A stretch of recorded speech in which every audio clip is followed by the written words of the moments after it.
Hello বন্ধুরা, good morning সবাইকে। তো সকাল সকাল আমি দাঁতুনটা দিয়ে মুখটা ধুয়ে করে আমি যাবো হচ্ছে তোমার গুটি খেলতে।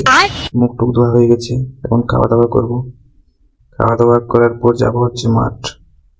খাওয়া দাওয়া হয়ে গেছে গাইস, তো বেরিয়ে পড়েছি বাড়ি থেকে, এখন মাঠেতে যাচ্ছি গুটি খেলতে। अच्छा। তোমরা যারা যারা গুটি খেলেছো তারা তারা একটা লাইক করে যাবে, আর যারা যারা গুটি খেলোনি তাদেরকে বলছি তারা দেখতে থাকো ভিডিওটা, তোমাদের দেখাবো গুটি খেলে কেমন। ठीक है। তো কাঁচি রাস্তা ছিল, এটা হচ্ছে আমাদের পিচ হবে।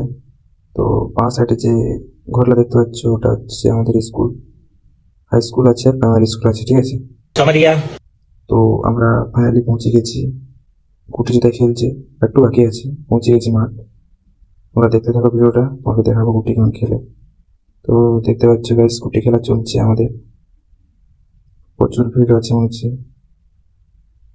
দেখো গাইস, 4-5 জন আছে, গুটি খেলা চলছে পুরো সে লেভেলে জমে গেছে আমি মনে হয় গুটি খেলা।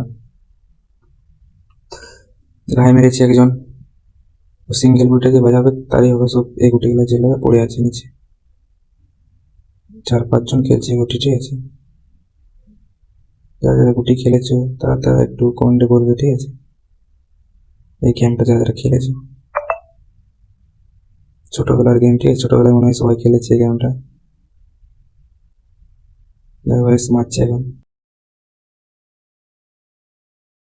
মারছে এখন, বাজাতে পারেনি, বসে গেছে। তো এরা যদি বাজায়, দুজন আছে, দুজনের মধ্যে একজন যদি বাজায়, যে বাজাবে তারই হবে গুটি খেলবে, ঠিক আছে। এ পারেনি, এটা বালিয়ে লেগেছে, না বলছে, ঠিক আছে। তো আরেকজনই বাকি আছে, দেখি দেখা যাক কি করে। खत्म। अम्मा बहन पे आ जाऊंगा मैं इनकी। আজকের ব্লগটা এতটাই। তো যদি ব্লগটা তোমাদেরকে ভালো লেগেছে তাহলে একটু সাপোর্ট টাপোর্ট করো, ঠিক আছে। টাটা।